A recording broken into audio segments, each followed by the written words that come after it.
this is BioPhoenix here, and today we're going to be continuing on with the Shadow Hearts series, but this time we're going to be taking a look at the last game. The reason why I'm giving this one its own video is mostly because I don't want to fit 3 RPGs into one video. I mean, if you've seen the last one, it was like 40 minutes. So anyways, we're going to be taking a look at Shadow Hearts from the New World.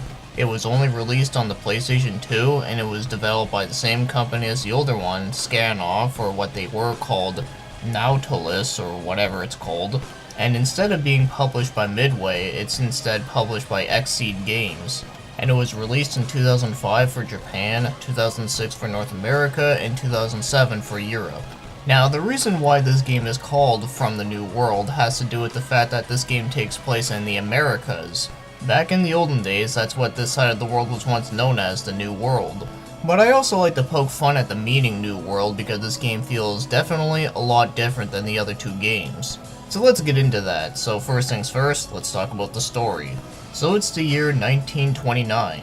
So the First World War scene is already done with, and it's just before the Depression era. And the main character this time is a New Yorker named Johnny Garland, who is 16 years old and he runs a detective agency. But previous to this, he was in a car accident and forgot everything and lost a lot of his family.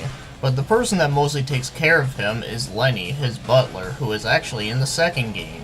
So on one random day, there is a guy that does not look like a villain whatsoever named Gilbert, who has a request for them to go take down this one guy. So Johnny ends up accepting it because it's his first real case. So after finding the guy in an abandoned theater, a portal comes out of nowhere and a monster pops out and eats the guy. And before it goes after Johnny, Johnny ends up getting some good luck because someone just broke through the window. And that happens to be Shania when she is transformed into the Thunderbird. So Johnny passes out and he wakes up back in his own home. Shania and Nathan end up telling Lenny about everything there is to know. So Shania is the character that can transform into things, although she is not a Harmonoxer, instead she actually makes a pact with spirits. So she explains that there are windows opening around the world that bring out monsters. And the reason why this is happening is because malice is going all over the world. And this is the one thing that does connect this game to the second game, excluding Lenny, is that at the ending of the first disc from the second game, there's a part that malice ends up spreading for a short amount of time due to some fuckhead. Don't worry, that was not a huge spoiler for the second game, so that one was at least easier to explain. So Johnny wants to find Gilbert, and Shania and Nathan end up coming with him. So that's the basic of what you need to know about the plot. So this time around, instead of being chased by some organization, they're trying to track down some guy that has some sort of connection with the windows opening. And of course, along the way, they end up meeting a whole lot of ridiculous characters. So the first character they end up meeting is named Frank. So he's a ninja and he also happens to have a German accent. Now that is pretty damn random. I mean, you have a ninja and his name's Frank. Like, what? But yes, he's easily one of the most ridiculous characters within this game. And then you got Mao, who is a giant-ass cat, and he also happens to be an alcoholic. And no, I'm not making that up because that's actually a thing that happened in this series, apparently. And then you have Hilda Valentine, who is also related to Keith and Joachim from the first and the second game. And she does have many forms, but I'll explain that one later.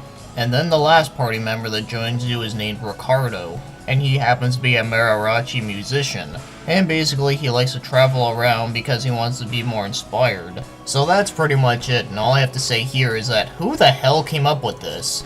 Now, the rest of the series did have its very random characters, but this one just seems so weird. So you got a kid who is a detective, then you got 2 Native Americans, and then you got like some guy that thinks he's a ninja. Then there's a giant-ass cat, and then there's a vampire chick that can change her shape, and then lastly there's like a sombrero-wearing dude. Now, I don't think this is a bad idea or anything like that, I just think it's just really fucking weird and random. I mean, it's almost as random as the character parties that you can get in the game Shadow Madness on PS1, which is kind of ironic that both games happen to start with the word shadow in the title. But anyways, as for the characters and my thoughts on them, I don't think they're bad characters, but I also don't really think they're amazing characters either, at least compared to the ones from the previous games. But my only problem with the characters really has to do with the fact that the story that they're trying to fit into. Because I will say, this game is definitely not dark and gritty like the other two, not at all. Although it does have a few dark moments and of course a couple serious parts, but here's the part of the problem though, is that these characters are just so ridiculous that it doesn't really blend well. To me, it kind of feels like you're taking a bunch of cartoon characters from kid shows into a very serious movie. It's just all sorts of campiness, and that's what I think they should have gone, just full out campy. Now, the first two games did have its campy moments as well, but at least it was a good balance between campy and serious. And at least the humor in those games were actually funny, where the humor in this game is kinda hit and miss. Now, there are some parts in this game that are genuinely funny, but then there are some parts that are just so, like, out there that it just comes off as just weird and what the fuck. But of course, something else I should mention is that there are two characters in this game that have the most original names ever, and they are Killer and Lady. So Killer is a serial killer, in case you didn't know, and he can't remember anything, not even his own name, which is why he just calls himself Killer. And I also should mention that he almost looks a lot like Iori from King of Fighters. And Lady is almost like the same thing, she just can't remember anything at all, and she doesn't even speak whatsoever. But they end up teaming up together because Lady ends up kissing him, and when that happens, he ends up wanting to protect her all the time. So yes, they're wreaking havoc wherever they go. And I will give him credit for one thing, is that this game does have a pretty interesting plot twist near the end, but of course I'm not going to explain it here. But anyways, with that being said, the story in this game is not that great, but it isn't that bad either. It's just really hard to take seriously because of all the ridiculous characters with such a serious story. It's kind of hard to give my exact thoughts on it because there are some parts about the story that do seem really interesting and I do like, and then there are some parts that just make me cringe. The last thing I should mention about the story before we wrap it up is that yes, there are actually some historical characters in this game like Al Capone and even H.P. Lovecraft, so at least they still have that feel to it. But anyways, let's move on to the gameplay because I think I went on way too long about the story. So if you're watching this and you have not seen my part 1, then pretty much everything I said about those games will apply here, where, you know, like the overworld is pretty much the same thing, finding some of the secrets and the side quests is also the same, so really the exploration is all the same thing. But as for the battle system, it's typically the same thing from the second game, but there are some new additions. So yes, the Judgment Ring is still the same, the ring customization is still the same, and of course all the characters have their own unique abilities, and instead of crest magic, instead you get a stellar chart. So every character except Shania gets a stellar chart. And in these stellar charts you can equip different magic spells, but of course they have to go in the right spot. So the squares are the attack magic, the triangles are the support ones, and the circles are healing types. And the ones that have different colored outlines on them, they have to be equipped with a specific element, like, you know, red, fire, blue, water. That's pretty self-explanatory. And lastly, you can upgrade these stellar charts by going to a motorcycle gang. And one of the motorcycle guys happens to be Gerald from the second game, who is that guy that acted really over the top. But the other guy is not his brother, instead it's a new guy named Bujin. So anyways, back to the battle system. So you still get the combo system, but of course one new thing that they added is double attack.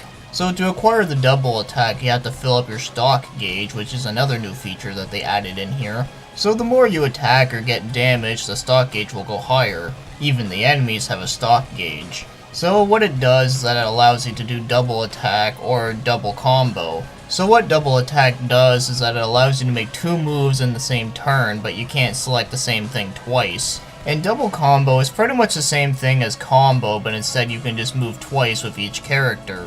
Now, the only weird thing about the combo system in this game is that you can't link certain attacks with each other. I don't know why, I'm pretty sure there is a reason for it, but I can't seem to figure out why that is. But another thing that the stock gauge is used for is that you can use a hard hit. So you do have the different options of attacking, like in the second game, you know, with standard, hard hit, aerial hit, and knockdown. So in this game, if you want to use hard hit, it takes half of your stock meter, but it drains pretty much most of your enemy's stock gauge, because even enemies can do double hits on you as well. And like I said before, every character has their own unique abilities, so let's go through them one by one. So Johnny in this game actually has the analyze feature, just like Anastasia from the second game. So not only do you get their basic info, but you actually get a picture of them, and you have to collect a certain amount of pictures of each and every monster in the game. But one quick thing I will mention here is that taking pictures of monsters in this game is a very important thing to do, or at least it's very helpful, because there are people in this game that you can trade pictures with to get extra items. So as for Shania, like I already said, she's pretty much like Yuri, but just she's not a Harmonoxer, so she has the ability to use fusion. So if you've seen my review on the first and second game, it's pretty much how that works. And as for Nathan, he uses skills called Gun Fu, which is just sounds fucking stupid. So his skills work pretty similar to Blanca from the second game, so you gotta do extra things to make it more powerful. So to upgrade his abilities, you gotta go find random spots and you gotta go hunt for certain enemies. And then Frank, because he's a ninja, he uses ninjutsu, so he uses a lot of ninja-based attacks. Nothing much to say about that. And then Mao uses drunken arts. So whenever he destroys an enemy with a drunken fist attack, you can acquire special coins, and you use these coins to fight other cats to gain more abilities. So kinda like Blanca, but instead of fighting other wolves, you fight other giant-ass cat swishers. Just fucking weird as fuck. And then Ricardo plays very similar to Lucia from the second game, but he just doesn't have the fortune ability, which is a good thing because that thing can just go fuck itself. Instead, he just uses random support abilities and even some his own magic, but you don't have to mix certain oils together. Instead, he just plays a fancy tune and there you go. So finally, there's Hilda, and she's probably the most complicated one to explain properly. So she has multiple forms, like she has a slim form, a fat form, which almost looks like Honey Boo Boo, a bat form, and even a papillon form. So instead of Joachim randomly transforming, instead you can actually control it this time. And you do that by using a skill that you can drink enemies' blood. So by drinking people's blood, you can acquire a random amount of calories. So it's kind of weird how this thing works, because to get certain forms you have to have like the right amount or something. It gets kind of complicated to explain, but once you use her, it's pretty simple. Mostly because whenever I use her, I just like to keep her in the slim form because she has good magic attacks in that form, and not only that, but I just don't like to bother with it. It's just too annoying to do, but at least it is a good thing that you can now control it this time, rather than just randomly turning into a bat. So those are just some of the unique abilities, and as for the overall gameplay, I still really like the battle system. I still think it plays really great, and it does have some good new ideas. Now, of course, there's other things I did not explain in this video, and that's because I already explained them in the first part. But overall, the gameplay is still great. So now, let's move on to other things, like the graphics. And I think they look really good. So it still saves with the same graphic engine as the second game, but the difference is that in this game there's no like dark and gritty atmosphere anymore, which is kind of a shame, and I know a lot of people frown upon this game because of that. And I can completely understand that, but despite the fact that it did change the style of the game, a lot of the backgrounds and setting are still very nice looking. Same thing goes for the CGI cutscenes, those also do look very nice as well. But as for the character designs, it's a mixed bag for me, where there are some characters that do look pretty cool, and then there are some that I'm just like not a huge fan of, and of course they do suit their very ridiculousness. But one random thing I should mention here is that I always found that Johnny looked a lot like a younger version of Titus from Final Fantasy X. But anyways, the graphics overall do look very good for a PS2 game, but I guess you could say that even though this game does not have the creepy atmosphere anymore, at least it does suit the more ridiculous tone. Okay, maybe not ridiculous, more like lighthearted, but either way, the graphics do look good for a PS2 game. Now, when it comes to the game's music, this was actually quite a surprise to me because not only is the music really fucking good, but a lot of the songs in this game do have a dark feel to it, which is kinda weird. Now, it doesn't have much of the atmospheric type of music like the first two games, but it still has a lot of really nice sounding tunes. And I'll be quite honest, the battle theme in North America is probably my favorite battle theme within the series. I don't know why, it's just so weird sounding and also very adventurous sounding, but at the same time, I just really fucking love it. And because of how ridiculous this game is, I was kind of expecting like clown music or something, but nope, instead they actually put in good music. So while it may seem kinda weird to have this kind of music mixed in with a very ridiculous RPG, well, yeah, it is kinda weird, but then again, this game was kinda weird from the get-go. But overall, the music does not disappoint. Now, when it comes to the voice acting, this one is kind of a mixed bag because there are some good things and there are some, like, not so good things. So Johnny is being played by James McGonigal, and I'm not too familiar with his roles, but from this role here, he was actually okay. I was kind of expecting him to be like the bottom of the barrel, most annoying shit fucking character I ever heard, but actually he's not that annoying at all. So maybe not okay, I would at least say that it's actually a decent voice. And then Shania is being played by Kelly Ray, and I've never really heard much of her roles either, but I think she does do a pretty good job. And then Nathan is being played by Matt Hooverman, and I'm actually sort of familiar with him. I remember hearing him in a couple things before, and as for here, he's just kinda okay. Then again, he doesn't really talk much, so there you go. And then Frank is being played by Mark Thompson, and he's actually a pretty good voice actor. I actually am pretty familiar with him, but the problem is that this voice for him is just not that good. Yeah, sure, it's ridiculous, which does suit him, but the thing is that him and his failed sounding German accent is just kind of irritating after a while. But Mark Thompson also plays Mao in this game, and he actually does do an alright job with him, so at least that one's actually not that bad. At least for a giant-ass talking cat, that is. And then Hilda is being played by Erica Strolder, and I think she does a really good job as her. And lastly, I'll mention is Ricardo, and he's being played by Sean Schimmel, and I think he did do a pretty good job with him. Then again, he is also a really good voice actor. But as for the rest of the cast, it's either okay or just not that great. So that's why I think the voice acting in this game is kind of a mixed bag, because it has some good stuff and it also has some stuff that's not so good. Now, if you want to buy this game is actually the cheapest one out of the three. The lowest I've seen it for was $25, and the highest I've seen it for was $35. Which I'd say is pretty good for a PS2 RPG, and I have seen it around more often, so at least this one is easier to find. Unless you want the collector's edition, which is a Japanese exclusive. Because if you want that one, I've only seen one, and it was for $100. But I will say, it does look like it comes with some pretty cool shit. Although it only makes me wish they made a collector's edition of the second game, but oh well. But as for your standard copy, the game is actually not too hard to find, and it's pretty affordable, I'd say. So now, let's move on to the score, and if I were to rate this game, I'm gonna have to give it a 7 out of 10. I have a feeling this might come to a surprise to many, but yeah, I do kinda like this one. And rightfully so, it is my least favorite in the series, but I still think this game is pretty good. Mostly because I really like the battle system and the music.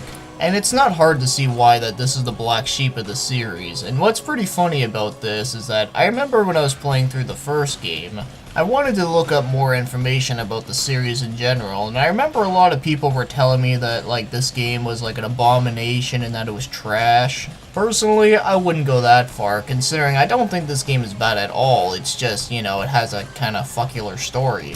But I can totally understand why people wouldn't like this one because it's such a departure. So I really do think this game is pulverizing because it's either love it or hate it. And as for me, well, I don't love this game, but I do think it is pretty good. But I definitely much prefer the first two games a lot better. But it is kind of unfortunate that this was the last one that they made so far, because I would have liked to see them trying to get the series back on track again. But sadly, a lot of complicated shit happened, and of course, the company Scanoff is no more. And some of the people from Scanoff actually moved on to Mistwalker, which worked on the game Lost Odyssey. And I also heard that some of them moved on to the company Tri-Ace and worked on the game Resonance of Fate. So before things get too depressing with this news, well, thankfully I do have something good to tell you. So there was an interview that happened on January of 2016. I mentioned a little bit about it in the first video, but anyways, the creator of the series, Matsuzo Machida, I probably fucked that one up, but anyways, so he's the creator of the series, and he said in his interview that he is currently working on a new project. Now, unfortunately, we don't know anything about this new project, but it could really be a number of things, but a lot of people are hoping it's going to be a new Shadow Hearts game, with myself included. So as of right now, when I'm recording this, there's not a whole lot of info to say. But hopefully by the time this video is out, maybe there might be a little bit of something, but you never know. But to be realistic, I do want them to take as much time as they can because games just don't happen overnight. so maybe we can get a new game in this series if all things go well. But one last thing that is worth noting that he said in the interview was that there are no current projects for a Shadow Hearts HD collection, but he said that if there ever was one, he would definitely be interested. And that is something I really do wish would happen, because unfortunately, a lot of these games are not the most easiest to come by, and sometimes it can be a little bit expensive, so at least if this HD collection would come out, well, for one, it would be more compact, and secondly, at least more people would be able to get to try them out again. But anyways, just for shits and giggles, there's actually an Easter egg in From the New World that actually has a store called Geppetto and Cornelia from the second game, so I thought that was pretty amusing. So yes, as for the rest of my thoughts on Shadow Hearts From the New World, it is good, but not like amazing good, and definitely not amazing like the rest of the game in the series, but it is still a pretty decent game. But it's totally understandable to not like this game because, like I said, it's definitely a big departure from the other games, and not only that, but it can just feel too fucking weird. So with that being said, that will be my review on the Shadow Hearts series, but eventually I would like to talk about Koudelka, but we'll get there when we get there. But now I'm just keep on blabbering on, so anyways, thanks for watching and commenting.